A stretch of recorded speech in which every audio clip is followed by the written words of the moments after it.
Hello, everyone. Welcome to the GLORIO Chat, the best anime podcast on the internet. I hope you're all excited. It is the winter 2025 anime season, and, well, is this possibly the worst anime season in GLORIO history?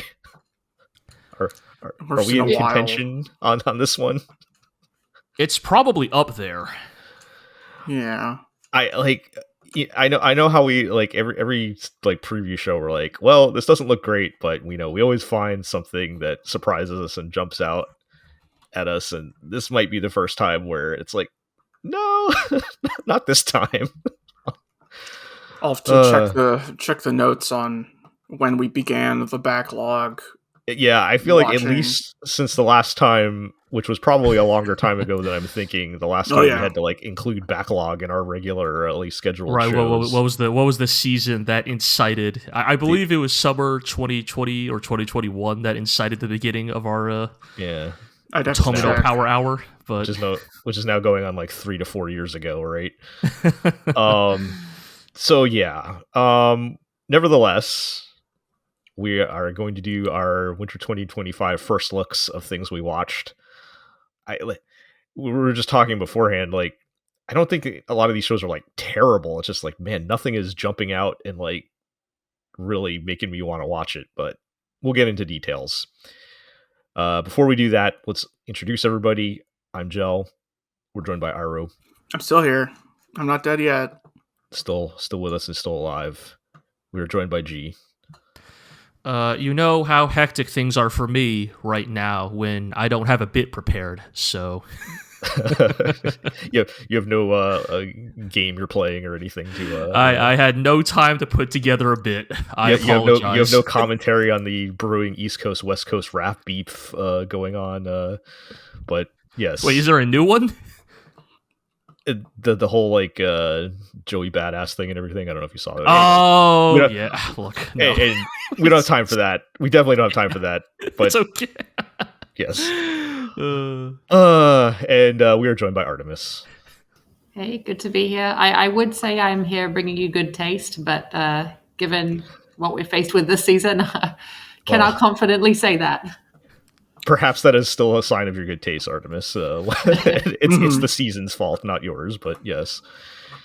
Anyway, yes. So a lot of just kind of mid shows this season. There's some of them that like I kind of enjoyed, but it's just, again, nothing getting me excited. Like, I want the show that's like, oh man, I know exactly the time and day that it's coming out, and I'm on it right away because I can't wait to watch it, and that's just not happening for me this season. But anyway, let's talk about what we watched. So, we will start with, maybe by default the best show this season be coming back. Probably is the Apothecary Diaries. Perhaps now is my time to catch up and actually watch it. But we are on season 2, and we're back. How's it looking? Sure. Basically, yeah. First episode's very much one of a like light side thing that's mostly inconsequential to get back into the groove of things, right? Reintroduce the characters. It's easing people back into it. Yeah. Yeah, it is a very as someone who has only watched the anime, this is your very classic season 2 episode 1, like, let's bring all the characters back. Let's reestablish the dynamics here. I get it because it's like the subject of the anime. It is very funny that, like, I don't know if it's just like intentional or not, but it's just like the first 6 characters who show up in the first episode of season 2 are all the like bustiest characters, right, all big boob courtesans, right? Just having their chests fully out, and I was like, "Oh, right, yes, this is that show, right?" That is how season 1 started off as well. I feel like. Oh, did it? Okay. I just feel like my first reaction to season 1 was like, "Oh, I maybe didn't expect this much in the way of fan servicey moments," and then it kind of eased off on that Of course, it's not actually a problem. It's just, it was funny because obviously we all, I think for us, most of our cultural memory of Apothecary Diaries is Mao Mao, and then it's like, oh right, no, there were a bunch of other characters too. But yeah, I don't know how much. I guess for those of you who have like read further, but like I don't know how much there's to say about this one episode so far, because it really does just feel like, it's just like Mao Mao's back at it again. She's she's just up to her antics, and here in the court, she's buying sex manuals for the court. Like you got to improve those literacy rates, you guys. Yeah. Yes, exactly. Like it's yes. Something that will become weirdly large focus of attention is improving the literacy rates in Back Palace. But there is definite cultural basis in this, and not only going back to ancient times either. Like you can go back to like World War II era Japan, and things were in exactly the same way. People were improving literacy rates with like pulp novels and such. Right. Yeah. And I'll say like a couple of characters get introduced in this episode that will probably be important later, or at least notable. There's the cat. There's the cat, very important.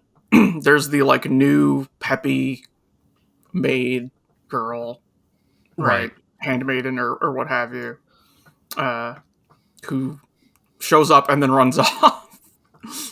But yeah, I'm curious where. Like, I have some ideas based on what they decide to include in the opening, of course. But I'm curious to see where this season decides to, like, cut. Based on the manga. Based on what I've read of the manga. Right. But, yeah, I mean, just to come right back to the point we're making by opening up with this. It is by far, the most solid show this season, probably. Like, I don't know if it's like the most ambitious or it's going to hit the highest highs. In this season it might, but like it is, there is almost a Spy Family-esque quality to it. It is consistent. Yes. And that is maybe the real appeal of a show like that in a season like this. Right. Is just that we'll be able to tune in every... I don't even know what day it airs on, and watch Mao Mao go on her half Columbo, half House MD antics. And we'll go, that's pretty good. I'll have some more of that later, but yes. I don't think that's next on the list, but that would have been a good tee off, I suppose. Yes. We'll talk about that later, but yes, there's some of that going on this season as on other shows, but yes. All right. Well, business as usual. Like I said, perhaps now is the time I should catch up on that, but we'll see. We'll see how that goes. Let's get our other season 2 covered here. Something we have not talked about in a very long time. But Artemis, since you're on, you mentioned you were gonna pick back up on My Happy Marriage. Yeah, I'm happy to see this one back. I think My Happy Marriage is the kind of show where you immediately recognize all the tropes and all the cliches and maybe want to roll your eyes at it before you realize that that's not really the point. The point is just what it does with those tropes and cliches. It's not an original show. You shouldn't go into this expecting anything especially groundbreaking or innovative, but it's really what it does with it that kind of makes it for me. It's been a long time. Can you refresh my memory on have they gotten married plot on this? So they are officially engaged, but so the basic plot, like heading just into the even just the first season, is it's kind of a Cinderella-esque story. So you have this young lady who is extremely ill-treated at home. Her dad is, this very distant guy who doesn't really have much to do with her, and her stepmother and stepsister are, quote unquote, the evil stepmom, stepsister kind of tropes. Right. Although they do tease an ongoing plot point with the stepsister and some character development happening there later. Yeah, it's coming back to me because I did watch the first like couple episodes, I think. And so they basically arrange a marriage with her with a guy who's in the army, and he has a reputation for just being this relentlessly cold and possibly even cruel guy. And all of his previous engagements, the girl has just run away because she cannot take it. Kind of thing. As you were describing this, like the entire shape of the plot, yes, is like right. coalescing in my mind. But of course, it turns out that behind that cool facade, he has a heart of gold, etc. And also he's hot. Of course. So, there you go. That is the plot. But it is also so it's set in the Taisho period or something? Taisho. It's set in Taisho era Japan, but it's kind of an alternate universe of Taisho, so it's a supernatural kind of thing. And everyone just accepts that there are, supernatural goings on and abilities and such. So Soccer Wars is happening off screen. Right. Yeah, it's I think it's a show that's kind of easy to dismiss, but when you get into it, it kind of proves that it handles its characters actually surprisingly well. I remember having a lot of praise for it last season because I felt that it dealt actually pretty convincingly with the main characters' past trauma and family issues and just problems getting close to people and all that kind of stuff. Like, she is abused. She is an abused character, physically abused by her family before, moving in with her fiance. So I think the show actually dealt with that really well. And that's not something I say that often about anime, I feel like. Yeah. Usually they're very like black and white on the nose or but season 2, there's only one episode as of recording. Only one episode has aired thus far. I think the next episode comes out tomorrow. But season 2 starts off and she is visiting the in-laws for the first time. And that is interesting because her fiance's mother is like treating her like absolute crap, and calling her like, who is this like plain looking person who could be a maid? Like, what are you doing bringing her into this house? Like, I will not call her by her name, kind of kind of stuff. Right, they gotta bring some kind of they gotta have another antagonist now that now that her own family is off the screen for the time being. They have to have a different family member come in to be the evil. We've escaped one evil stepmother. Let's add another new evil stepmother. Yeah, exactly. But I'm sure there's gonna be a backstory and there'll be, I don't know, reconciliations of some kind or what have you. Right. It's also a show that looks good. It looks remarkably nice, actually. Again, it's kind of easy to dismiss that part when you first start into it because it's not like the character designs are so unique or anything like that. But it's there are some moments that have really, really nice backgrounds, or they'll be on a train and you can like just this really nice interplay of light and shadows happening. It's got a lot of detail. Was this the one that was supposed to be like Taisho period? Yeah. Right. Okay. I do like the aesthetics of the Taisho period, or at least I find them interesting. I think shows like that, as you say, shows like this are like really easy to dismiss, sort of out of hand, because to an extent, like they all seem like they're the same, right? Right. And I guess like it's really hard to to like overcome that. I feel like because there does not seem to be a like hook that sticks out to make me like more interested in this one compared to however many others, other than your word, right? Yeah, you kind of have to go by recommendation. Yeah, I'm not gonna say it's the best anime since however many years or whatever, but it's a solid show, and especially in a season like this, that is a good thing to have. Yeah, I mean, as someone who's notorious for watching shows with very tired premises, but hey, it's all in the details and execution, right? What was I watching last season? Like I ended up actually really liking 365 Days of the Wedding, for example. Like last Right. season, like it's you read the premise and it sounds awful or boring or whatever, but it's execution, right? Okay. So let's go. All right, I want to hear what happened with Aquarion Myth of Emotions. I don't know what did happen. Good question. The thing about this is, I don't believe either of us, either Gio or I, have watched any previous Aquarion show. Okay, so you don't have like the full context going into this. I have very broad context of having watched perhaps an episode and 2/3 of Aquarion and listened to the opening several times. But this one, of course, has the cutesy panty stocking style art direction, right? The right cartoony characters. It's Aquarion, Myth of Emotion. So it's shortened in the credits to Aquarion Moe. Yes, because everybody's a little cutesy cartoon person, and we open on the suicide of a student.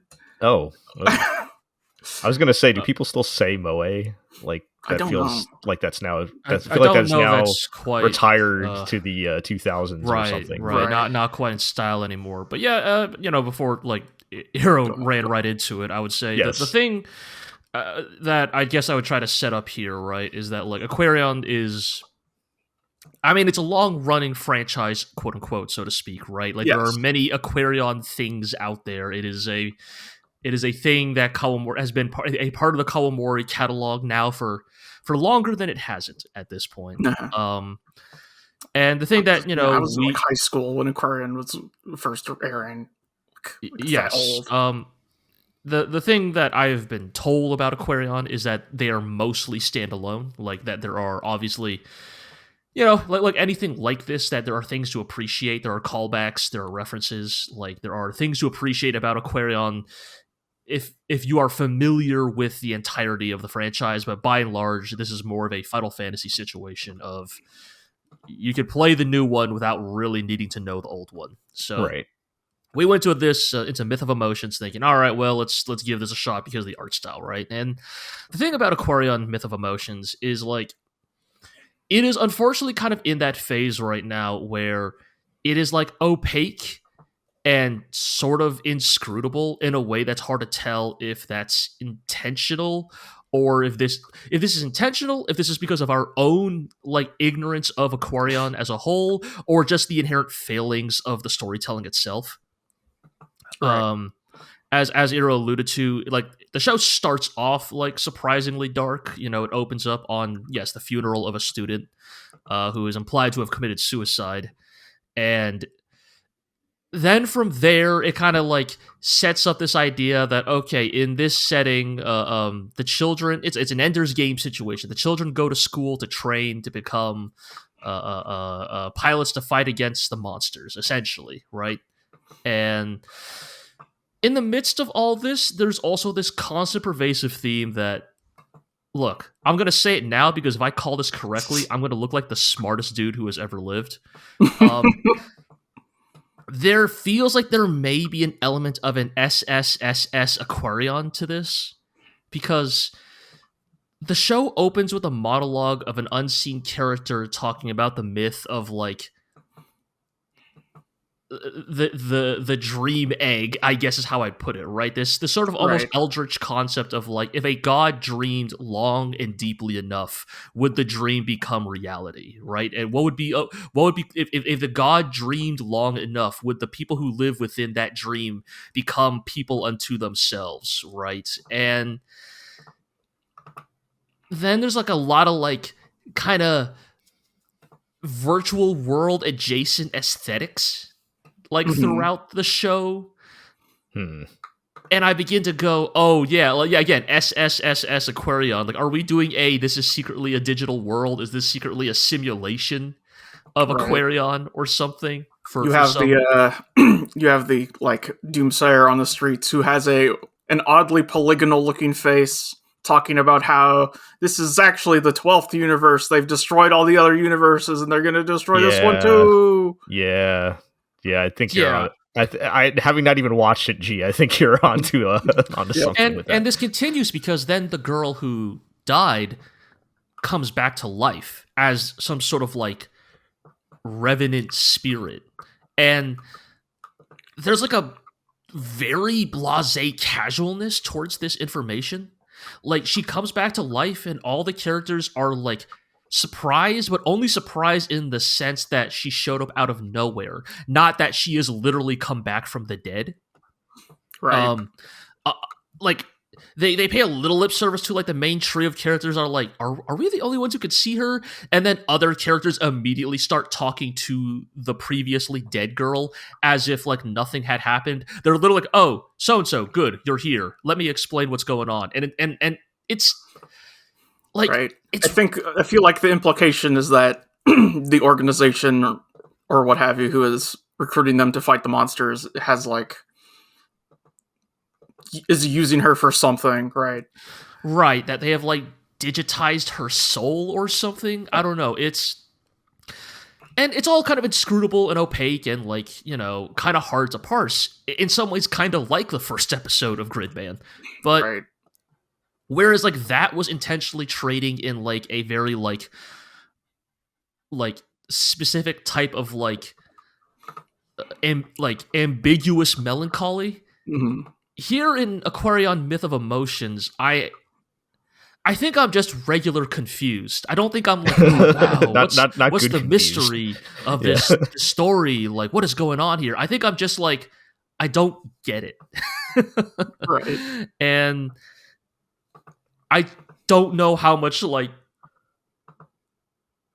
I don't know how much credit to give Aquarion, right? It's like, I don't know if this is entirely intentional. Some of this just seems like bad storytelling. Right. Like you've just done a bad job of setting up your plot here. I think I'm like also, I think I'm a little more willing than you to just like let that stuff wash over me and puzzle together later. But yeah, but I don't disagree with anything you said. I think for me, it's like I need if you're gonna do that, I need like a really good vibe, right? I need an episode 0 of Dead Demons or something, right? Like if you're gonna intentionally confuse me, then I need some other hook to hold on to. And I've been thinking about this for a little bit, but like Aquarion, like also just kind of just a bad first episode of mecha anime. Like, look, I didn't write the rules, but like, I don't think it's good if your mech doesn't show up in your first episode. I feel like you have maybe missed some key right like appeals here. Y'all ain't episode 1 of Turn A Gundam. You can't just have your mech not show up. Right. The Aquarion name is not that strong that you can trade off of that, right? Yeah. Yeah. Like, I was thinking about this, right? And I think that's, like, also where, like, that's kind of a joke, like, oh, no mech, 0 out of 10. But more seriously, I think what I'm actually speaking more to is, like, a lack of a real emotional or narrative or spectacle hook, right? Like, I know that, like, for example, when some of us were watching the first episode of Witch from Mercury, I know some of the complaints were like, oh, like, I don't know if Miorine and Soleda's relationship really makes sense in the first episode yet, or, oh, this is really, they're really running us through the school, like, premise really fast, or the entire premise of the duel with Guel is, like, kind of silly, but, like, I think the reason you rush through all that is so you can watch Gundam Ariel, like, chop up Guel's mobile suit like it's meat, right? Because that's just fucking cool to watch. It's fun. It's emotionally cathartic. Right. And so even if, like, the plot is not fully established, what matters is that there's a good vibe and there was something exciting to get hooked on. Right. And I think Aquarion really fails in a lot of ways because I'm not hooked on the plot. I'm not hooked on the characters yet. Like, our 3 protagonists, or our trio, our Getter trio, they don't got a lot going for them right now. Like, there's a reason why we haven't even talked about them. I can't even remember their names. Right. Red, blue, and teal? Teal, question mark? I don't even remember. You know, I don't even remember. You know, like, they're not that interesting.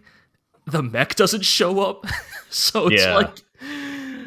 No, I know what you're saying about having having the mech show up, because like I mean a lot of, or if probably most of the best first episodes, whether it's a mech show or something, jump right into the action of whatever's going on, and then you can start filling in the plot stuff, right? Like, yeah, you have to have give me some an bait idea on of that what hook. give me an idea of like what this show is about, right? Like, Right.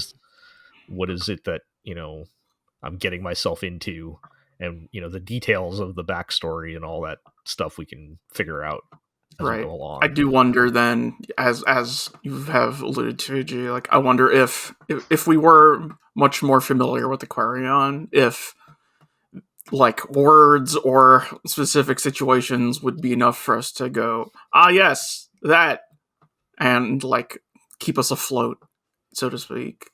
Right, like But we cannot know because we have not watched Aquarion. Exactly. Yeah. Well, I mean, it is something you guys literally watched and we were only interested in because of their bold art style choice, right? So yeah, I feel like that is the only reason why I might give this like the 3-episode rule. Like, if it were not for the art style, I think I would have dropped it already. Like, yeah. I'm not particularly compelled by it. What do you think about that choice? Like, is that helping or not making a difference? I mean, it's helping in that, like, the sense that, like, my eyes have something to look at. Like, okay. There's an art style, there's an art direction, and occasionally it's quite nice. Choices were made. Yeah. Yes, right. But it's a strange decision, but at least they made a decision. Yes. But I would not even say the art style necessarily is, like, contributing that heavily to the show itself. Like, this is not a case of, like, oh, they went this cartoony because, like, that lets them have some fun, weird animation flourishes. It's mostly just a stylistic choice. Mm-hmm. Like, they're not really, like, it's not like a cartoonier show. It doesn't really feel like a sillier show. Right. The style kind of just exists in this weird vacuum. Yeah. There are probably more eyes on it because of that than if not. So I suppose it worked out for them. True. One assumes from my limited point of view. Maybe Shoji Kawamori thought that style would be easier to animate with AI. I don't know if you guys saw that stuff, but we're not going to get into that right now. So anyway, that sounds a little disappointing. But you are going to watch at least another episode? Is that the plan? Probably. Maybe. Maybe. You know. We'll see. Okay. Well, we can move along then. And let's talk about Ameku MD, Doctor Detective. Okay. This is the MD House show. Yeah, so we're getting into new shows, like actual, like really new shows here. And yes, this is a anime. It's taking a lot of inspiration from like House and MD, and like I thought a lot about like Sherlock, like the BBC 2010s Sherlock. Watching this, and parentheses derogatory. So. I know, Artemis, you just said you watched like the first 5 minutes and bailed. I watched. I was probably closer to 10, but I did not finish the episode. Okay, and it is a double episode premiere, at which I watched both episodes. So when I heard that from you guys, I was doubly glad that I had not stuck out the full first episode. Okay, so the premise is there's this anime girl who is she is an adult woman, but she just looks young. But yes, she is. Yeah. She doesn't look young. She is purposefully drawn to look as like she is 10. You know what I mean? It is that kind of character design. It is on purpose. Because they want to make that joke of, you look like you belong in school, and I'm actually in a, I shouldn't say how old, but they imply that she's, well into adulthood. But anyway, if you're gonna be like the head director doctor at a hospital, or One something, would hope she was an adult. Yes, you have to be a certain age just to get through your schooling, right? But yes. Remember how they did that in Blood Blockade Battlefront, because the doctor lady could just like split into clones, and just the more she split into, the smaller they got. Right? Yeah. But then she could just merge them all back together and look like a hot lady. Yeah. Unfortunately, this is not one. Remember better shows. But yes, she is, of course, super anime genius. Yeah. Who can solve, any kind of mystery and make all the crazy diagnoses. I don't know how you plural that, but and diagnoses. Yes, by just looking at, she does the thing where, by looking at, this old man who with like, he has a small cut on his finger and his like tan is a certain way, and she determines that he was actually out fishing and he must have eaten some bad fish or something. I'm literally, this literally happens. I'm not just making that up. That like, that's the kind of thing we're dealing with. And which all that can be fine if done a certain way. And they actually had me going in the first episode because things started getting weird, and I was like, I ended up watching the second episode because I wanted to see what happened. Because in the first episode, just to set the stage, I think the first weird thing that happens is they go to her house, and her house is like this little like European fairy tale house on the roof of the hospital. And I'm like, okay, this is weird. Of course.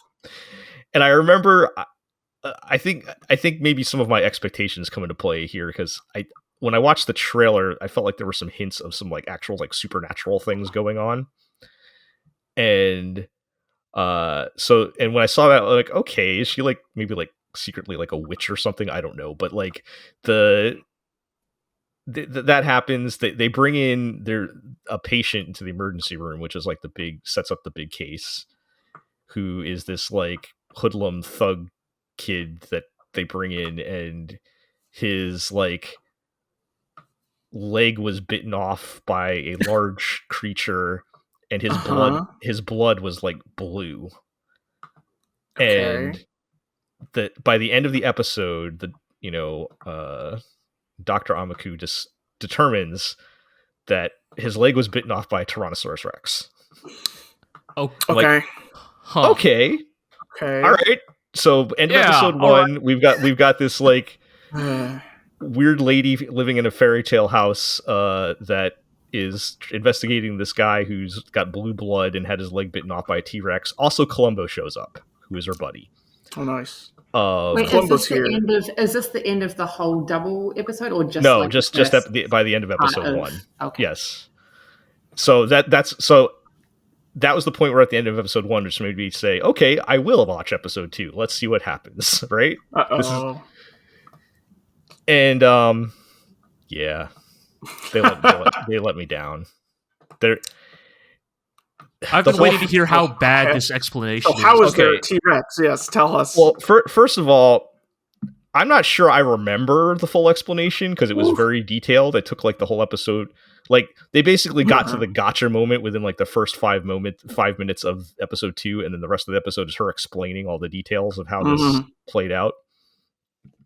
So so I'm not even going to fill in all the details, because honestly, I don't even remember all the details.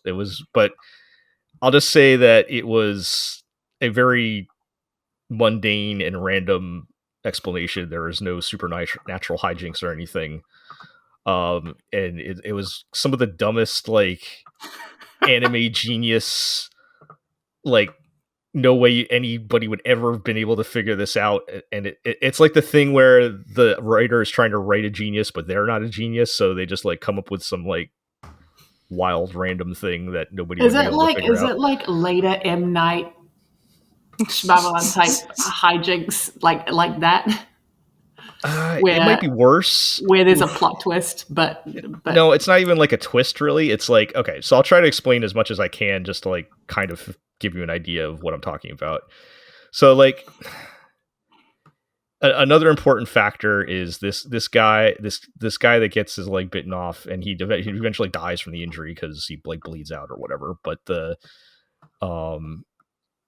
he turns out to be like to transfuse into him. He turns out to be like a Yakuza hitman guy or something, that he shot somebody up, and when he was running away he got shot, and he ran to like their like back alley doctor guy. And okay, deep breath. So the back alley doctor guy, he lives literally like in the same parking lot as a museum/aquarium that's about to open in a couple days. And so he tries to treat this guy, but I don't even remember what happened that made his blood blue. It was something where it was making his oxygen levels drop, and that's why his blood was blue. Well, yeah, but upon contact with the air, it would turn red. Yes, but that's what we're rolling with here. Right. So I don't even remember why that was happening, but he didn't want to like actually take him to the hospital and reveal that he was working with the Yakuza. So he like thinks, oh, there's a specific chemical that is used for like the water when you have tropical fish, and there's an aquarium next door, and he knows this because he also happens to keep tropical fish in his house. So he breaks into the museum to get this chemical, and while he's in there, the guy like bleeds out and dies, but he is dying, but he doesn't want it to look like he had anything to do with it. So he somehow takes God, this is it's even stupider when I'm saying it out loud. He somehow takes the jaw from the T-Rex in the museum. Like they have like a T-Rex skeleton, and drops it on his leg to cut it off. Yeah. This is like some Ace Attorney shit. I was about to say, I wish it was played, because it's funny in Ace Attorney because it's so like absurd, right? Right. It sounds like this could be really fun. The execution but this is all played up to just make her look like she's super smart, that she figured this out. Did they give any, like, I know you said before that it's the kind of like aha moment that no audience member could possibly guess because there just wasn't the information. Were there even just like flashbacks to him like owning fish, or like, do you know what I mean? They did show he had fish in his clinic. Okay. But I don't know how you would connect that to anything. Right. Okay. So yes, you'd have the clue that and earlier in the episode she was like, "Oh, the museum's going to open. I want to go look at the exhibits." And those were your clues. But there'd be no way just you could, like the vaguest possible of hints. Right, but there'd be no way the fish. there would be no way that you could actually figure out the details of what happened, other than, okay, well, we know it's going to involve fish and something with the museum, right? But like that's all we got. But in the end, it was just like, and we're supposed to believe that this like 60-year-old man like somehow detached this giant T-Rex skull from the display while this guy's bleeding out and dying, so he would have only had like a few minutes, and then like dropped it on his leg and then like put it back or whatever. And that's so frustrating. It sounds like it would be so much fun. Yeah, if this was played as like some kind of like right. And I guess, maybe somebody watching it can shut their brain off enough to where like maybe that they can take it in that context. But I don't feel like that's what the show's going for. It's going for the, oh man, look how smart this girl is, right?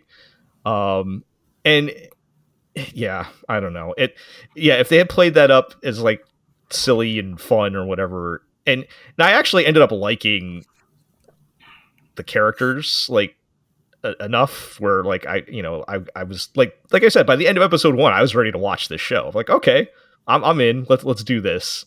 I was ready to give it a lot of leeway, and just I felt like the actual solution to all this in episode 2 is just so dumb that I was like, I can't do this. Part of the charm of like Ace Attorney, which is, it seems to be like a solid analog to this and how it tells its stories, is like your protagonist does not know what happened, and they are piecing it together, and they also kind of think it's insane, right? Right.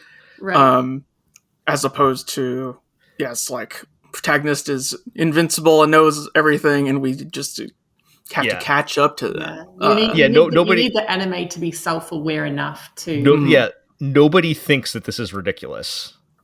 That's like in universe itself. Everyone's like, yes, that makes perfect sense. I'm like, even Sherlock Holmes is from Watson's POV. Like, yeah, well, she has a guy who's basically Watson, and he's because he's just a regular doctor, so like he knows he can do normal doctor stuff, but like and he's like, yes, of course.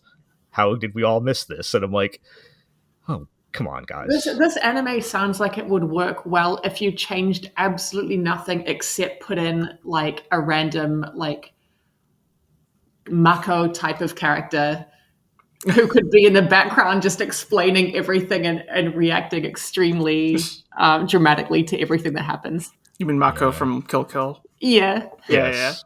Yeah, that would be fun. Yeah, there's ways you could have saved this for sure. And it's one case. Maybe some of the other ones are different. I don't know. I think there is an audience for this. There are people who are going to enjoy that kind of thing. But for me, like I just after the second episode, I can't do it, unfortunately. So it is the ones with potential that hurt us the most, unfortunately. All right, well. It's ain't gonna get any better with the next show. Let's talk about.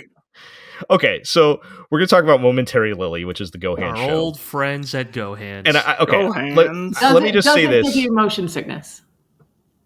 A little bit.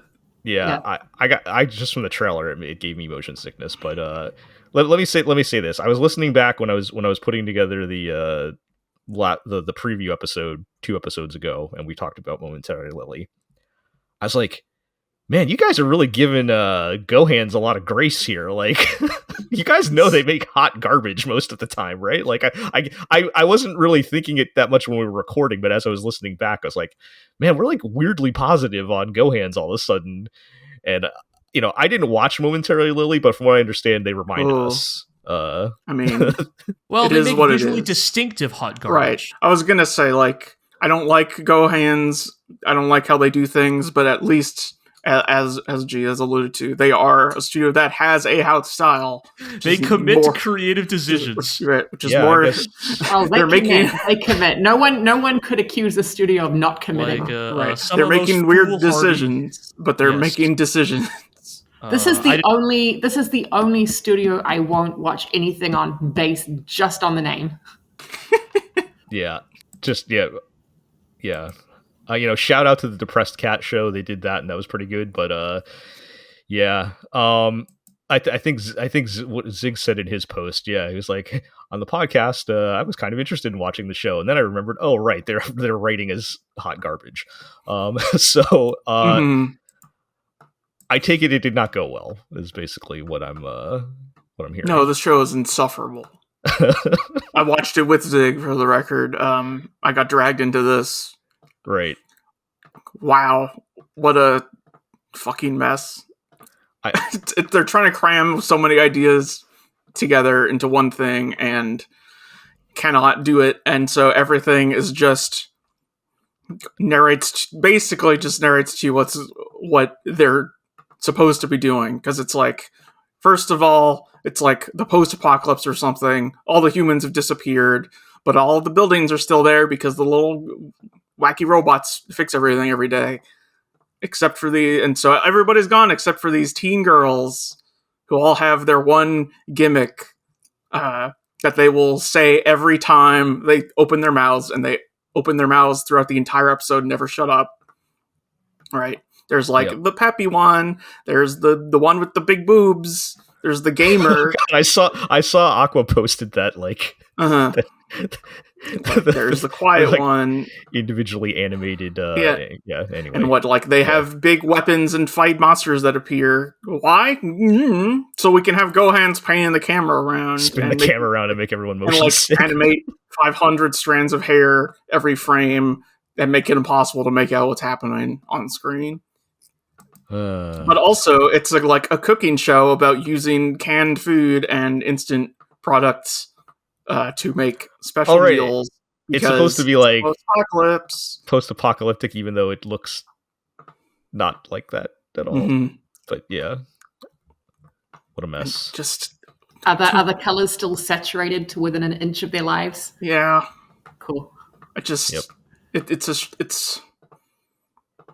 what end, right? Like, I guess I understand what your guys are saying. Of like, in some ways, you got to respect their refusal to change, but I don't know, man. Somebody keeps using them to launder money to make these shows. So, I still there's a world where like if Gohan's actually made good shows, like their stupid ass camera pans would be like the Amaishi slide. Right. Like, yes. It would be their funny, like, signature that's like, there it is. Here's the unnecessary camera turn. But, you know, we love it because we associate it with a show we like. But they don't Buckle make up, kids. shows. Let's get casted together. You know, Yep. So, yeah, it's like... I think that's probably why, again, yeah, we maybe begrudgingly or maybe less begrudgingly give that studio more credit than it actually deserves, because, like, yes, I don't think any of us, I think other than that depressed cat show, I don't know if any of us have ever had a positive thing to ever say about a Gohan's show, but, like... Right. I feel like I liked the first 2 to 3 episodes of K, but that was so long ago that I could not tell you for sure. No, I can tell you, I liked the first 2 to 3 episodes of K when I thought it was going to be Wizard Gang Wars, right, and not a bunch of hot dudes. Like, yeah. I mean, I don't mind them being hot, but they were not doing a lot of gang warring. No, that kid was not hitting a lot of people with his skateboard. No, he really was not. Like, these wizards were not actually dealing coke and biting each other's territory as much as I would hope wizard gangsters would. But yeah. I don't know, you know, it's like, it really is the thing, like, surely a studio can't miss this consistently, right? Like, it's like, hear me out, right? Like, even, like, regardless of, like, whatever your feelings are on any given, like, studio with, like, a house style, right? KyoAni, Mappa, Madhouse, Trigger, like, Bones, A1, right? It's like, I'm sure we could all list, like, at least one anime Sure. From all these studios that we could go, yeah, no, I like that. Yeah, you know, A1, they made, okay, maybe not the best example. I'm sure I like something A1 made. Yes. Maybe you could like, oh yeah, that thing from 2015 that we all were, yeah. Uh-huh. Yeah, exactly. You know, it's like, there's always something, right? Because it's just like, how could you go up to bat and swing and never hit unless you were, like, trying not to hit, right? Yeah. It's like, yeah, even like I mean, I almost don't count the Depressed Cat show because that's the one that they didn't lean into all their normal stuff. That was just like an adaptation of something or whatever, you know. Maybe it's the Gohan's original we're talking about, but yeah, I don't know. The best news I ever got out of Gohan's was when they were going to make an anime and that anime got cancelled, and I was like, thank God, because they have no right to animate that one. Yeah. I still want to know if people are actually watching these or if they're still riding off that massive K money, but who knows? They're still making them, so. All right.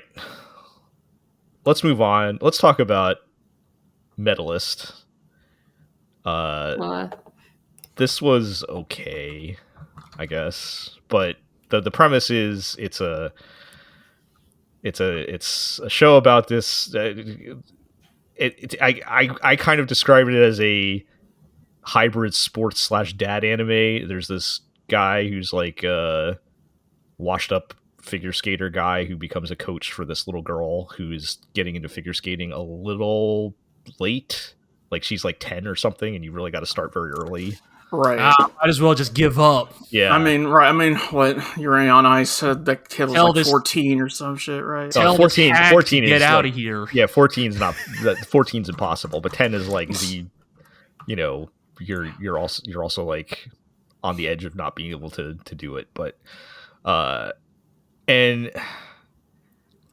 yeah, I think Artemis, you and me were broadly similar feelings on this of just it's Yeah, like it was. I don't think it committed any grave sins or anything. It's not an actively bad show, yeah.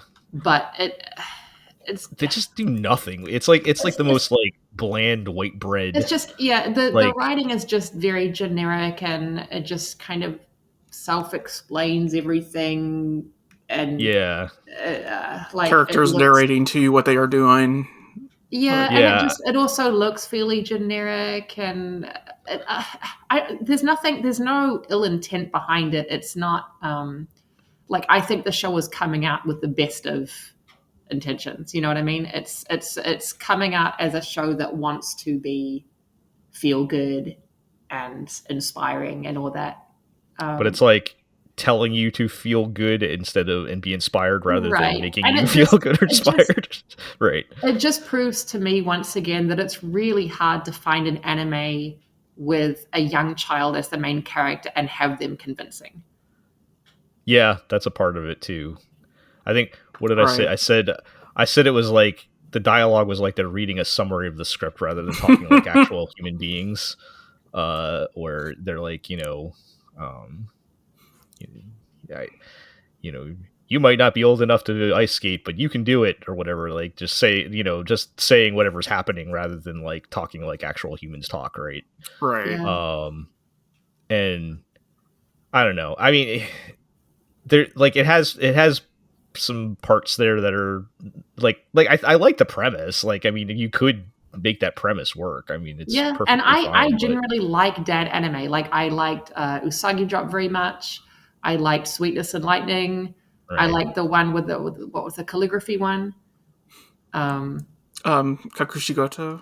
Yeah, no, that too. No. But But yes, that one too. But yes. Okay. My the other bad. the other calligraphy one with the guy, and he was on an island. He was like exiled to an island essentially by his boss. Start with like a because- B, like There's a lot of them. But yeah, but I know which one you're talking about. I just can't remember the name either. Buck or something. Yeah.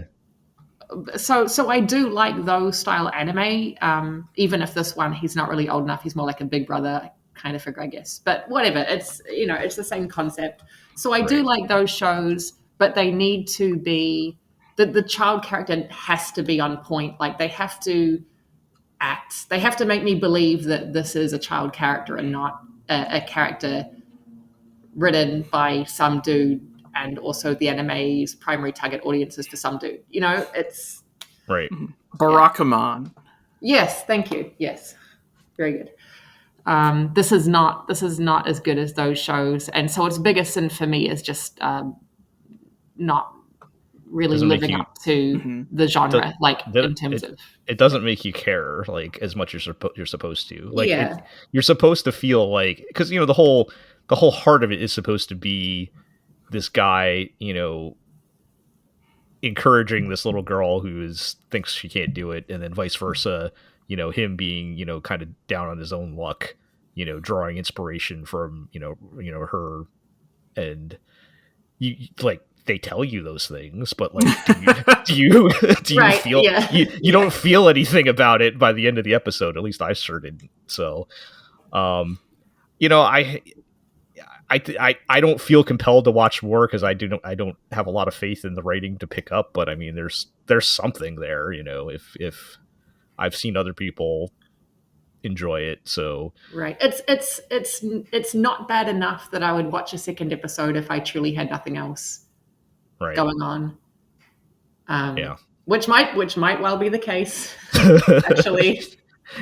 Yeah, But it did not inspire me. yeah, I agree. All right. Let's talk about what was probably my favorite show of Oh, dear. the season. Okay. Just by just by default because Wins by default, huh? it's the only one that I felt I enjoyed enough to at least watch a second episode. Let's talk about Sorairo Utility. What is this about? A little background on this one. Okay. This was originally an OVA made in I think 2021, and it was the first animation project by Yoestar Pictures. Oh my goodness. Yoestar, mostly known for being the game publisher of like Arknights and Blue Archive, but they have since turned their attention toward doing some anime with the Yoestar Pictures studio, and their first sort of like, hey, look, we can make anime project was Sorairo Utility. It was like a 20-minute or 15-minute OVA of 3 girls playing golf.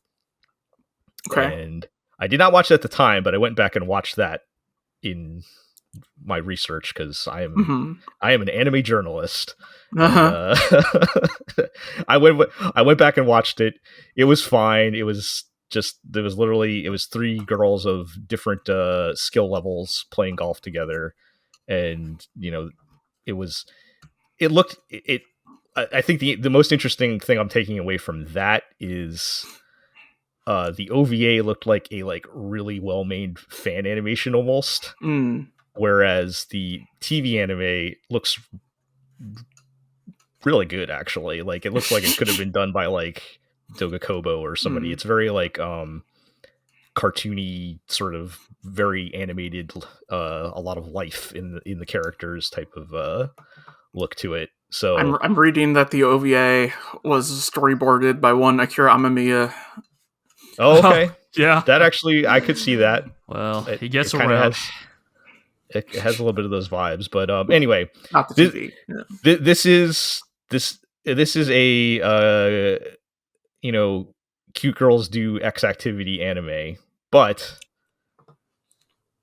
they kind of find their own ways to find, I was like we were saying earlier, it might be the same old thing, but you find your own, it's in the details, and you find your own way to kind of make it good and interesting or whatever. So the activity, of course, is golf, and I think so perhaps fittingly, since this is Yoestar making this, the main girl, her favorite mobile game has reached end of service. She has nothing to do with her life and is looking for a new hobby. And so her friend's like, why don't you try out for some of the school clubs or whatever? It's still a very that's a very classic intro to these types of shows where the girl doesn't know what she wants to do, and then she finds, whatever activity. And I think one of the biggest differentiators here that I like is she tries, like, there's like a montage of her trying like all the different sports and whatever clubs after school, and she's just awful at all of them, everything. Like, she'll go into the cooking club, and then the kitchen explodes, that kind of thing, right? And and then finally she gets around to trying golf, and she's still awful at it. But the difference is she actually was having fun. And I think that carries over, where like it's usually when it's this type of show, it's like they discover, oh, I'm actually naturally predisposed to being amazing at this. Yeah, you're gonna drown to varying degrees, and then hail bullets. Right. Some of them it's like somewhat within reason, where they're still kind of bad, but they get good real fast, or like. And then others are like, they happen to be a super genius, like, like K-On! Or something, where they pick up the guitar and can suddenly play complicated songs within, a week. But, she sucks at golf. but they make the distinction of like, but unlike those other activities, she actually was like enjoying and wants to get better at it. And so she's going to put the time in to learn and get better at it. And so all she needs is a 1 week intensive training camp. Yeah, right. Yeah, well. I did watch the second episode, so and they did maintain that. We'll see what happens after a couple episodes if they still jump it. But so far, that's what they're going with. Because like the message of the show is like, they're talking about how like golf is for everybody, for all ages, all skill levels. There's different ways you can play. So like, the one of the things that also kind of changes the vibes is she starts by going to a driving range where she meets her cool senpai who's going to teach her golf, but they also make friends with these like really old grandpas that are hanging out the driving range. And so like it's like her cool senpai and the old grandpa is teaching her how to play golf, and so like in episode 2 they actually all go to a golf course and play golf.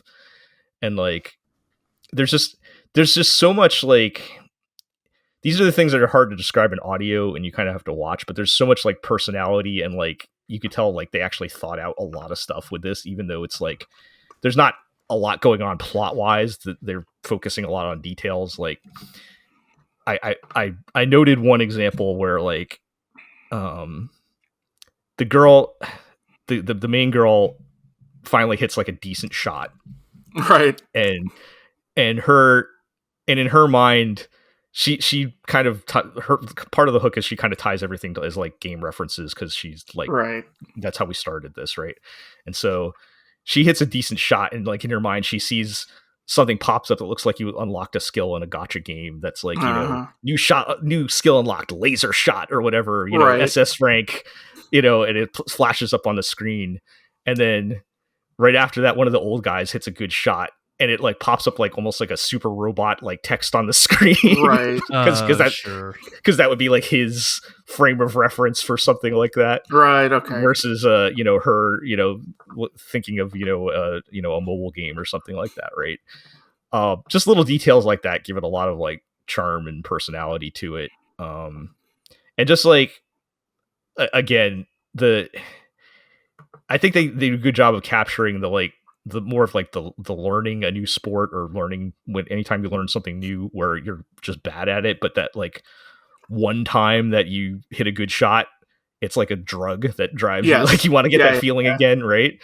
That's kind of what they're going for, more than she's some kind of super genius or anything at this. It's like, she'll, that 1 out of 20 shots that she hits that's actually decent is the one she gets excited about. But they always show like, so like when she hits her quote unquote laser shot, the next shot she's like, okay, I've got this, I'm going to line up my shoulders this way, I'm going to put my hips in this this way, and she goes for the swing and just misses the ball completely. right Like just to bring you back down to earth. But yeah, all of this is very hard to convey in audio. I think if you watch it, you can kind of pick up what I mean as far as the charm of it. I guess the thing is, it's just like, okay, I enjoyed it, it's fun, but like, man, that is a low ceiling for like ambition wise. Like this is just like, there's no, I mean, they're implying there might be some plot that like her cool senpai is implied to have been on like the Japan national team like when she was a freshman, but like something may have happened there, so there might be like some plot. Eve crushed her hopes and dreams. Yes. She saw the rainbow shot and realized she would never come close. Never be good enough. I'm reading that Sorairo Utility here. The scripts are by Yu Sato, who also did all the scripts for Ninja Slayer from animation. Okay. Wait, why? Okay, between that and the Kira Amamiya no, what's with the weird? What is going on here? Weird, yeah, I don't know. Well, Ninja Slayer, because this is an original, right? But yeah, okay, sure. I mean, I thought they did a good job. It's just like I said, I guess the director's former Trigger ? I guess from what I'm reading. Okay. Like they weren't a director, but did something at Trigger. They were an animator at Trigger. They were an animator at Trigger, yeah. I could see a little bit of that influence, maybe like with like I said, there's a lot of life and personality in the animation. So yeah, I think they're taking the like lightest, least amount of substance premise and squeezing as much as they possibly can out of it, but there's only so much you can squeeze is basically what I'm getting at. So it's like, right. Yeah, I'll probably keep watching it, but like, come on, it's a show about girls playing golf, right? I mean, And your heart of it's not hearts, Birdie you'll- Wing. No, yeah, exactly. It's like there will always be that feeling. What if this girl had a robot arm? Yeah. God. It's a moment that still makes me laugh every time. Where's the golf mafia? When are they going to get involved? Unlike Birdie Wing, this is actually about golf, and Right. you could argue Birdie Wing got worse when it became about golf. So, Right. Yeah. Nevertheless, I enjoyed it. I don't really have anything bad to say, but also like I'm not going to be like everybody go watch this because it is what it is, right? Mhm. So, okay, let's talk about Zenshu. Unfortunately, Uh-huh. this is I'm not going to say I had high hopes for this, but I did have at least some expectation of, I don't know, something. You had hope, singular. I had some hope. Mhm. This was this is a show. It's a Mappa original. It is about this young woman who becomes a successful animation director, and she is tasked with directing this new movie, and I guess she apparently dies and gets isekai'd into the fantasy world of her favorite anime movie, which is like just generic fantasy land. And I'll start with the positive. It looks very nice. It looks I mean, great. it It is- looks very, very, very nice. I think it looks pretty Yeah, pretty it looks fantastic. great. Yes, I mean it is Mappa, so they Mappa is always willing to burn its animators at the pyre to make a really good looking show. Uh-huh. Yeah. If any animators are about to suddenly wake up in an isekai world, it will be those guys. It would Yes, be right. it would be a Mappa. Although animator. I did notice they're very careful to show that she did not die from overwork. She died from. Oh yeah, no, they were Bad very shrimp or whatever. Yeah, She was She died just from, like, a distracted. Yeah. poison. What was it? Yeah. Like Mushroom or something, or poison like clam expired bento or clams. something. Yeah. which is, poison clams or something. Yeah. So so when I say I'm disappointed, Mm-hmm. I think what it boils down to is I expected them to do something, anything that wasn't just like generic. I'm thrown in this normal isekai fantasy world, and that's it. I guess the only hook, the only hook is that her, like, because of course you have to have your overpowered super ability, right? Is that she uses her, ability to animate as like to create this, big thing that saves the day or whatever. Which that could have been literally anything, any superpower that these, Right, but I guess protagonists get. it's meant to tie thematically to the premise of the Right. story here, right? That she And can, it, her it's functionally, creativity though, can bring stuff into reality, right? right. And I guess maybe they're going for some kind of theme about her, getting her, because it right before she, quote unquote dies, which not convinced she's actually dead, but that's another thing we'll talk about. She's basically having a creative block, right? Like she can't do her. She's everyone's pressuring her to get these like storyboards done for the movie, and she's just got nothing. And so part of it is finding her creative inspiration again is kind of what they're like implying. I mean, it's definitely what they're saying for sure, but they're not spending a lot of time exploring that. And I don't know, like he could. What I do find it funny. What's the guy's the main like hero guy and the protagonist in the Luke Braveheart. Braveheart. I'm amazed you remembered that. That is very good, but he's just like generic, knight prince guy, whatever, right? And Yeah. Well, kind of, right? I feel like okay, he is a little bit of a yeah. Like this is kind of where, like, I think in theory this is, I think in theory this is where Zenshu is going actually, where, like as much as we talk about generic isekai, we hate this premise, all that stuff. I think a lot of that is just like the sheer inertia of how generic this premise is like working against us. But trying to look at it in a vacuum, I think on paper,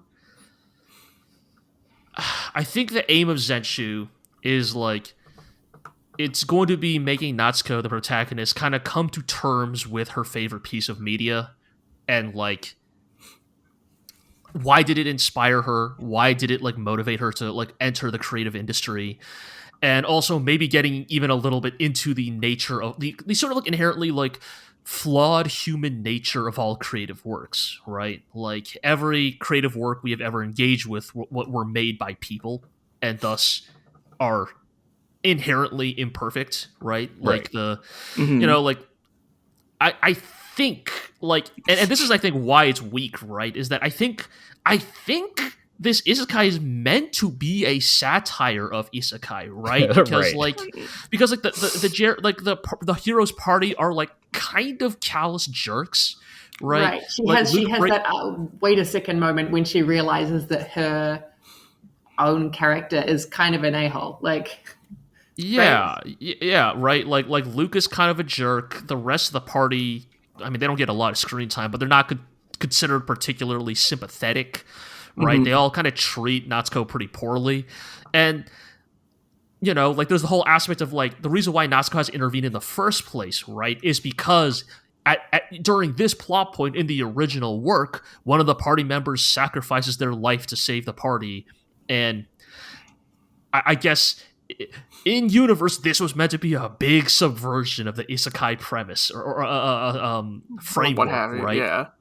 And so I think A Tale of Perishing, the in-universe isekai work she has been isekai'd into, or I guess A Tale of Perishing itself is not isekai. A Tale of Perishing is actually a traditional fantasy story in universe, but I think it's meant to be a satire. It's just not it's a very very soft-handed satire is the problem, right? It's the type of satire where you're just doing the thing, right? Yeah. And I think, like, in a lot of ways, that kind of speaks to many of my issues with Zenshu, right? You know, again, like, I could go for like an hour about how much I love Look Back, right? Like, Shirobako was my favorite anime of the year it came out, right? For better or worse, look, I am a working artist. I like art about art or the making of it, right? And so I think probably if anybody on this, on this podcast, I'm probably the most predisposed to be sympathetic to this premise. Yeah. And I think the problem for me is like whatever this show might have to say about like finding motivation in the work you do and the work you engage with is lost in that I just don't like isekai. Right. Yeah. And this is a bad one. And so far the isekai premise doesn't seem to be adding anything to the message about creative work. Yeah. Right. I just assumed when that happened that 5 minutes later that it would just be a vision brought on by her bad shrimp or whatever. Yeah, exactly. And she should wake up from her unconscious state and be like, have some kind of moment, and then the next few episodes would be filled with possibly comical ways to somehow pull her back into that universe for like tiny little stretches of time. Yep. That's what I was kind of thinking and hoping they were going to do with it, where the isekai part would only be like a part of the show as she's trying to find her creative inspiration. And like even now, like I said, I don't believe she's actually dead. I could see the show ending where she wakes up and then in the hospital or something. That would be my bet too. I don't think she's. Here's the thing, right? I think this is actually maybe one of those rare isekais where she actually will have to go back to the real world, right? Because the whole point of her going on this journey is so she can rediscover her spark for creating, right? And that will almost necessitate her having to go back so that she can finish the movie that she's working on. So, yeah, I guess again, like we're grading on like the most like. I feel like you're giving this show too much credit, man. No, we are. But the point I'm making is like by the standards of isekai as it has become the dominant genre of anime, that too is Zenshu going ever so slightly off the beaten path compared to Sure. its peers. Yeah, and to be clear, we're saying that's not good enough, right? Like No. I mean, I don't think any of us are like particularly impressed by this. Right. We're just trying to, explain the subtleties here, but in the end, it's still not something that I don't think any of us really cared for. And I think it's a shame, right? Because I think, speaking to what you said at the start, Jill, of like, this is like the most disappointing anime. I mean, while I did not have high hopes for Zenshu, I think Zenshu was in many ways positioned as the anime most suited to like take up people's attention this season, right? It's a Apple production. It looks very nice, and it is, it is helmed by one of our favorite writers, Kimiko Ueno. There's Who has not been doing well on her original anime lately. Oh, this is like her work for other shows has like still been great. This is sort of a Yo Yoshinari-esque reckoning of one of our favorite creators of realizing, they might not be as good at their job as we, once we get them out of their comfort zone, I guess. But, I don't know. Her episodes of Pokemon have been the best episodes of Pokemon. Yeah, dude. And guess what? The episodes of other people's anime that Yo Yoshinari animates look fantastic as long as he's not directing. So, it is that unfortunate realization that, like, yes, Kimiko Ueno, I think one of our favorite writers in anime, the best episodes of Space Dandy, the best episodes of your least favorite anime. Her, right? Bailing out so many bad anime with Metallic Rouge, Carolyn Tuesday, whatever like dog shit piece of shit anime you hated. The one episode that was like good was probably written. I was like, by her. Man, I wish the show was like this all the time. That episode, it was written by Kimiko Ueno, right? So the one where Rouge kicks the dog in the face. Kimiko Ueno. God. I had so deleted that show from my memory until just now. It's just that one episode. That's the only episode that still lives in my brain. But point being, right? I think. I don't know if like Zenshu's necessarily disappointing to me, but it is a shame, I suppose, that a show with this pedigree and this amount of work being put into it is kind of telling, at least to me, such a lukewarm message, I think, about creative work. Yeah. I mean, it's like, so I just talked about with the last show, Sorairo Utility, how the ceiling is like so low for like ambition wise, but it's well executed. And like, this is something that has a higher ceiling and is not well executed. And I would probably rather watch Sorairo Utility. Right? Look, it has a higher ceiling and a lower floor. Like, yeah. So, yeah, it's just disappointing. I will say too, I will admit, I am hot off watching Look Back. I just watched that 2 weeks ago. Right, yes, and while they're not quite thematically the same, they do kind of cover similar territory, right? Of Look Back is why do you create, and but it is about someone in a similar industry, like, right? And that coming hot off of that, which is one of the best things I've probably watched in years, and then dropping into this was just like not helping my opinion either. So I'll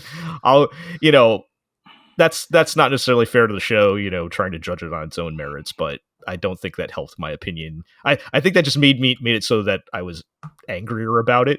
But I would still have the same opinion regardless. I think even a world where Look Back didn't exist, I don't think Zenshu necessarily comes up. I still would not have much better. I still would not really have liked it that much, but I have one running theory that will probably motivate me to watch at least a few more episodes of Zenshu. Okay. So we talk about how Natsuko's power in the isekai world is that she can, her animation desk literally manifests like a noble phantasm, and she can like rapidly animate, and like whatever she animates comes to life in the isekai world. And in the first episode, we get what is very obviously a tribute to Ano's iconic scene from Nausicaa, the God Warrior, right? The sort of biological beast machine that like fires the beam, right? The now iconic Ano beam, right? Yeah. The like narrow beam that causes the delayed explosion as it sweeps across the land. And so that is what she busts out in Yeah. this first episode. And my thinking is, is the gimmick going to be that every episode or fight or whatever, she's going to like pay tribute? Like, or not the anime is going to pay tribute to another iconic animator. Like this time it was Ano. Next time it'll be Utapon. Next time it'll be, I don't know, maybe a Maishi. Who knows? Right? I have heard about what happens in the. I've not watched the second episode, but I've heard about what happens in the second episode, and it does appear to be going that way. Right. So this is kind of what we're doing, right? Is like, we're going to get an Atano circus in here somewhere, right? Obari, Right. like the Obari shot, right? And so I'm not going to say that's going to redeem it. And there's also the weird thing of like, okay, you're doing homage to these famous shots, but you're clearly not getting the people responsible for those famous shots to work on your show. And I'm not saying you have to, right? I'm not saying that like that's like, like you have to get Obari to help out if you're going to do an Obari style shot. I don't think like, I think these styles that have become so iconic in anime should be people do the Obari shot all the time. Exactly, right? Like it's or I guess what I mean is that like I think it's clearly meant to be tribute and homage. It's not plagiarism. Like it's right. Like, you're clearly meant to, you're clearly intending to honor somebody's legacy. So I don't think you have to get like, look, you're not going to get Ano to fucking show up and reanimate a second God Warrior 30 years later. If she was a person in the real world, she'd be drawing from the same inspirations, right? So, exactly, right. And sense, so right? I don't know if like that's going to be enough to keep me emotionally invested. In fact, no, it won't. But I mean, you can just pull the clip up. I think that's probably what it's going to be. I think I will be curious enough about Zenshu that every week I'll be like, okay, which animator did she pay tribute to this week? You know? Someone will post the clip on Sakuga board or something. And, just and I don't know that. Yes, like, I guess what I'm saying is that may be enough of a gimmick for me to at least keep paying attention to Zenshu. Right. Yeah, but actually watching may be a different story. All right, well. It's just disappointing when you know it could have been a contender, but yeah.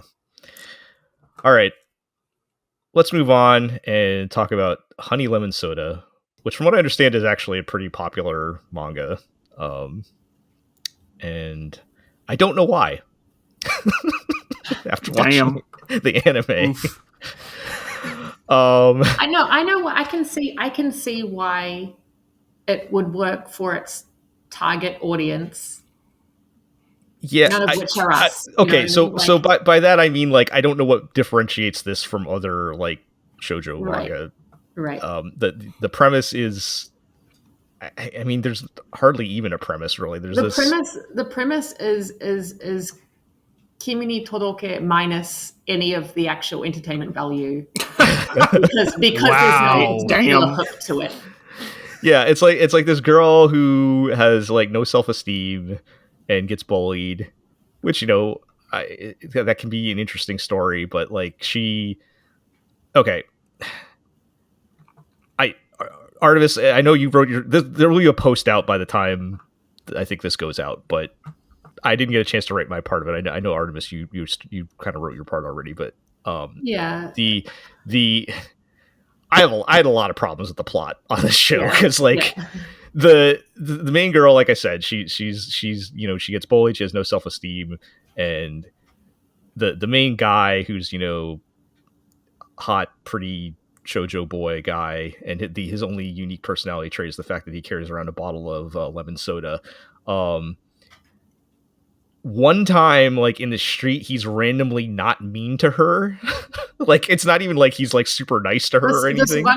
This one time, he is a decent human being, and I'm sure all his friends are also decent human beings. Like she was getting bullied on the street somewhere or something, and she like dropped something, and he picked it. He didn't even like intervene. He just like picked up for her. So like I don't remember exactly, but the one time he was kind of nice, and he mentioned that he was going to a certain high school, and she like basically bombed an exam or something to just go to this high school to be with him. It's or I don't know about bomb is harsh because there's like a flashback where she's taking the exam and she just freezes up. I don't think she intentionally does it, but the idea is there beforehand. Yes. she did want to go to his high school though, even though she was like super smart and could have gotten into like a nice like higher end high school. She goes to like the I don't know, Artemis, you know how Japanese high schools work, but it's like the more Yeah, it sucks. Yeah. It really sucks. Yeah. And so, you know, she goes to this high school, and of course she starts getting bullied again, and it's like, okay, I'm fine with her like connecting with him and her helping her deal with that situation, but this is like literally he's like forces her to like ask for help, like, and then now I will make all your problems go away, and not like her like fixing her self-esteem, you know what I'm saying? Like it's just like he's swoops in to save her, and that's kind of it. And maybe I there's some, get it. I get. maybe there's some like kind of wish the fulfillment point. like value to that, but like I Yeah. also feel like I it get might I be get the bad intention messaging. of having a character, instead of quote unquote saving her, or not even like him, her, but just any human being, instead of one person having someone save them being able to facilitate in some way their own saving, if that makes sense. Like I Right. get what they're trying to go for, I think, is just that it doesn't really work. Yeah. Like, and there's like there's no like, do they even talk to each other like in this episode? Like there's no like chemistry or anything. They meet in an empty classroom because she is just determined to change her high school experience, and she understands that this does mean that she is going to have to overcome her social anxieties and actually like just be able to greet a person normally in the morning or whatever. So she's in the classroom practice, and she gets there so early that no one else is there, and so she's practicing saying good morning. Right. And she's like, no, that's not good enough. I really have to be forceful and say it clearly so people can hear me, and maybe they will also greet me back and I'll make friends. So she yells out like, "Ohayou gozaimasu," and just then he walks in, and it's awkward because you know, she didn't expect anyone to actually hear her practicing her greeting or whatever.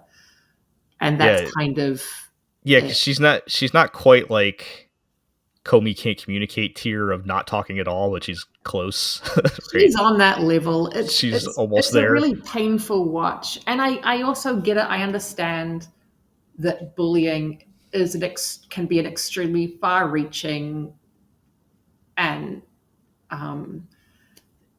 can really impact you in that way. Right. It's not something that I'm trying to kind of make light of, but as a character, as someone watching a work of fiction that needs to be enjoyable for me to watch it, right? I can't just get over the fact that she is just so downtrodden and so socially and emotionally fragile that she they really lay it on thick.